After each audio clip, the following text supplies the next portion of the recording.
Did you guys notice that democracy died this week? Shalom, shalom, y'all. This is your Yao checking in. No matter what we think about how democracy has worked out for us and what style of government that we actually have, excuse me, in in theory, democracy is what sounds like a decent style of government. That you have three branches of government and their influence is spread out and they need one another in order for there to be a congruence of governance, right?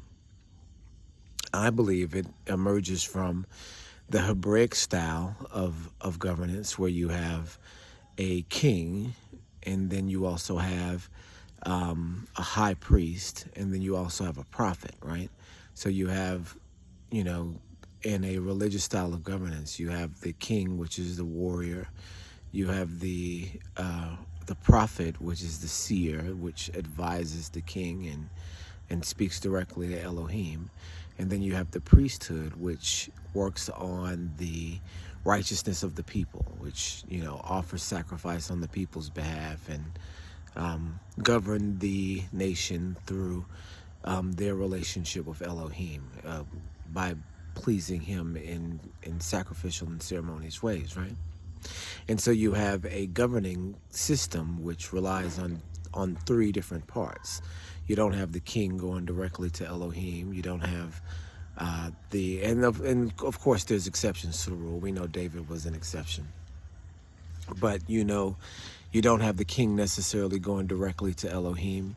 You don't have the priest leading the charge in battle.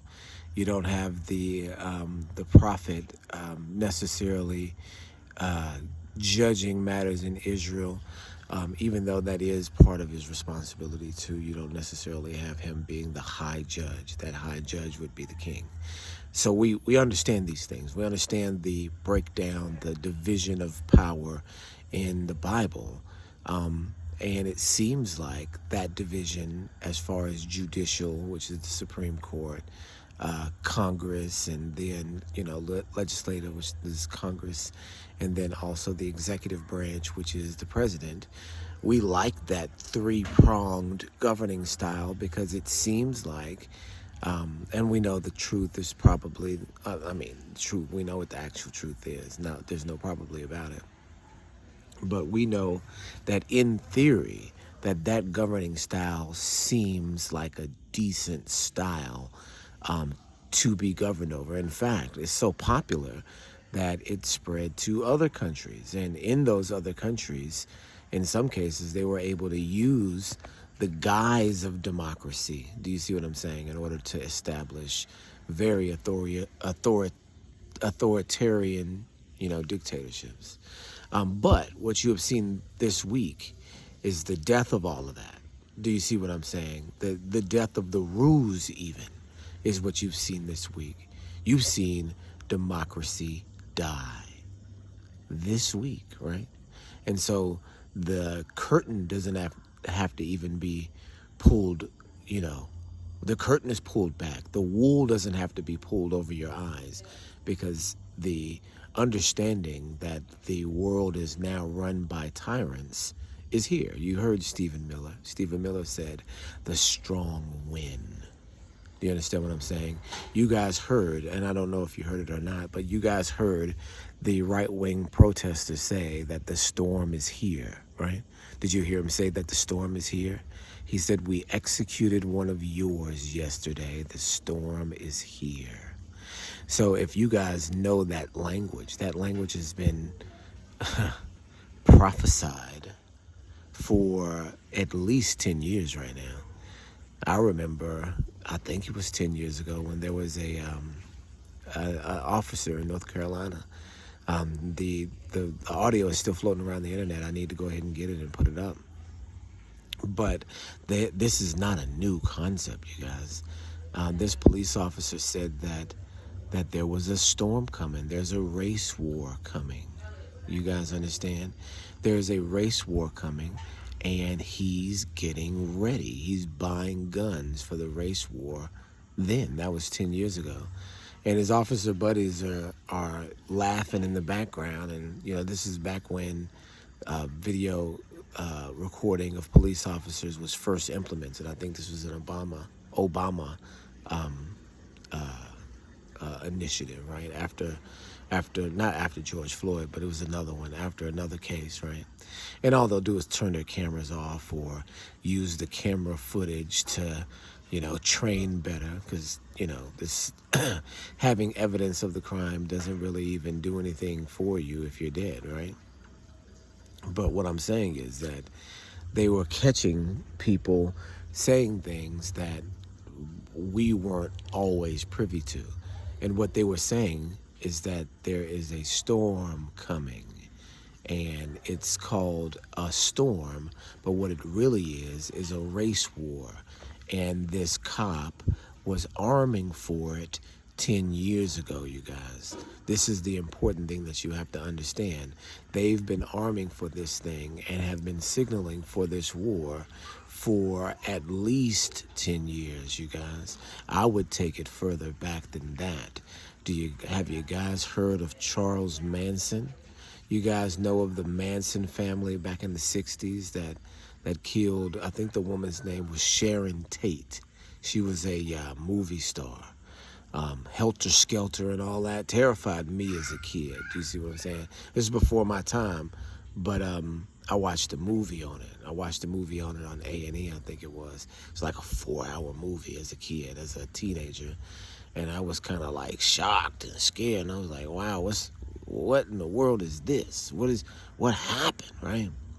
Come to find out that Charles Manson is, of course, a CIA asset, right? And that the reason why he did those murders was, and this is what's crazy, the reason why he did those murders wasn't because he was some sort of just crazy psychopathic lunatic. It was because he was trying to start a race war. He was going to do those murders and blame the murders on 2 famous Black Panther members. That was the whole plan. Even the Helter Skelter written in blood, that was meant as a reference to the Black Panthers, y'all. That was meant to help frame these Black Panthers for this particular crime. And he was a CIA asset doing this, y'all. So this was a plan that originally was targeted against the Black Panthers. Charles Manson, almost as if, he was chosen as a mercenary in order to commit a false flag attack against a political enemy. That doesn't sound familiar, does it? Do you see what I'm saying? It doesn't sound like something that they would do now, like sit a kid on a on a rooftop and have a sniper, purposely miss a shot and have a blood capsule in Trump's hand to make people think that there was an assassination attempt against him. They would, and then kill the kid. They wouldn't do anything like that, would they? Wouldn't be any sort of false flag, dirty tricks campaigns like that, would they? They wouldn't do anything like that, would they? No, of course they would. We know that that's the style of politics that they do. That's just what they do, you guys. And so we recognize that when we are looking at the things that are happening in our modern day, we have to know that they are all coordinated towards this plan, right? Towards this old agenda that is just now being, realized in the modern era. So we see Charles Manson and them that were setting up for what has come to pass 60 years later. We are here now at the moment of the storm, you guys. My mother was telling me about 2 other people that were shot by ICE agents yesterday or today. The woman got shot in the face yesterday was not a random thing. The woman was from Colorado. The guy, and I'll tell you guys this, the guy was run over by a protester earlier in the year. So he was set up to be there in order to have this in order to have this ready-made excuse for when he kills this woman. And it's a white woman that they killed, just to let you know that it could be anybody. Do you see what I'm saying? When they signal that, oh, okay, this is a white woman being killed, that encompasses everyone, because the white woman is supposed to be the protected asset, right? So when you get, the worst criminal, and the thing that makes people a criminal is committing these heinous acts, right? And so whenever they wanted to besmirch in a race or a particular group of people, they'll just have somebody from that class or race of people commit this something against a white woman, right? We know that if you do anything against a white, back in the day, you could be hung for even looking at a white woman. So this is a protected class. White women are a protected class, right? This is if you see anything on TV about some heinous group of people, it could be in reference to a white woman to make them look like, okay, well, these are the worst people in the world because this is what they've done to this innocent white girl, right? Do you see what I'm saying? This is the propaganda that they give you. So imagine the the message that they send with this one, that even the protected class is no longer protected anymore, you guys. What a show of force that this murder is. And don't think that this is not without forethought, that this is not pre-planned. Because guess what? Do you think that there was any dangerous situations? How many videos have you seen of, I've been researching this thing for a while, these ICE agents, these attacks that have been happening. How many times have you seen cars pull away, people running, and, physicality involved? Why are they just now using, in the new year, lethal force at the same time, you guys, as they're using lethal force in other countries? Do you see what I'm saying? It's a coordinated attack, both domestically and internationally. This attack in Minnesota was coordinated, y'all.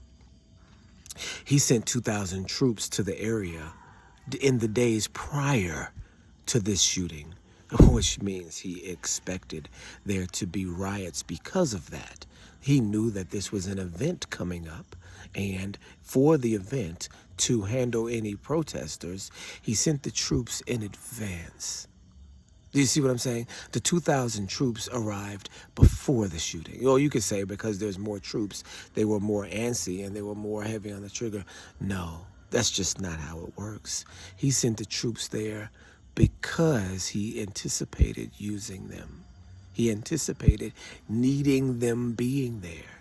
You see the timing of it all? The timing is what gives it away as a pre-plan, because he's sent troops in beforehand. This particular cop that's there has been drugged before.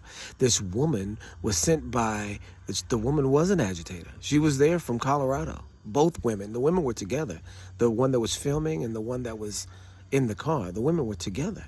The one that was filming knew the woman in the car was going to be killed, you guys, because she was not surprised when she said, shame, shame, shame. She was not surprised when it happened. She said, what have you done? That's what she said. You see the videos? When she went up and looked at it, she said, you shot that woman in the face. Before she even got to the car, she said, you shot that woman. How does she know the woman was shot in the face already? How does she know that? Do you see what I'm saying? Something's wrong with this one. Something's wrong. Not to say that the woman set herself up to be killed, because who's going to do that? But if you're working for both sides, if you're working for the agitators, and if the agitators are hired by Trump, then all they got to do is send the woman into harm's way and let the rest of the situation play out. That's what happened, you guys. This was no accident. They planned this to show force. Now that they've gotten away with this murder, you're going to see more. Because what I think happened is in the new year, they were given the red light. Now is the time. Now is the time. We're attacking internationally and we're attacking domestically. Red light, y'all. That means everything is a go. Everything is a go. So whatever you shoot, we're going to justify. a year ago. And we're going to start it off with this one guy. This is the new year, y'all. This is the storm. They're ready. You saw the protesters said the storm is here. This is the war, you guys. He's starting it domestically and internationally. War's here, y'all. Right now. 10 kingdoms coming together right now. The first one is being established right now. You guys, this is happening before your eyes. Now, the beginning of 2026 is the time. You guys, start looking elsewhere. Shalom, shalom, Mishpachah.